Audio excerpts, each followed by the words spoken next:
મને દુઃખ થાય છે મને દુઃખ થાય છે ખેડૂતોના નેતા બની અને નવા સવા ચૂંટાયેલા નેતાઓ કાલ કુલડીમાં ગોળ ભાંગતા હોય એમ હેક્ટરે 50,000 રૂપિયા જો સરકાર વળતર ચૂકવે તો ઉઘાડા પગે દાદાના દરબારમાં મુજરો કરવાનું વચન આપ્યું.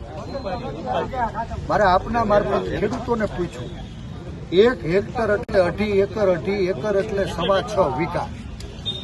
હવે 50,000 રૂપિયા 6.25 વીઘામાં નુકસાનીના 50,000 એટલે વીઘે 8,000 રૂપિયા થયા. અમે ખેડૂતો સાથે પરામર્શમાં જે પાયાના નિષ્કર્ષ ઉપર આવ્યા, 1 વીઘે 17,235 રૂપિયા જેટલો ખર્ચ ખેડૂતનો દીકરો સરકારે જે માર્ગદર્શિકા આપી છે એ મુજબ મગફળીના પાકની પાછળ કરી ચૂક્યો છે. વીઘે 17,235 રૂપિયાનો ખર્ચો થયો.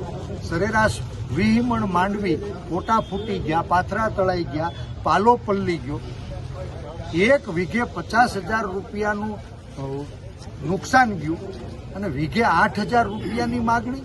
મને લાગે છે કે નવા સવા ચૂંટાયેલા નેતાઓએ કોરડીમાં ગોળ ભાંગી અને એનું પેકેજ નક્કી કરી લીધું અને ગુજરાતના ખેડૂતોને બારોબાર ગીરવે મૂકવાનું પાપ કર્યું છે.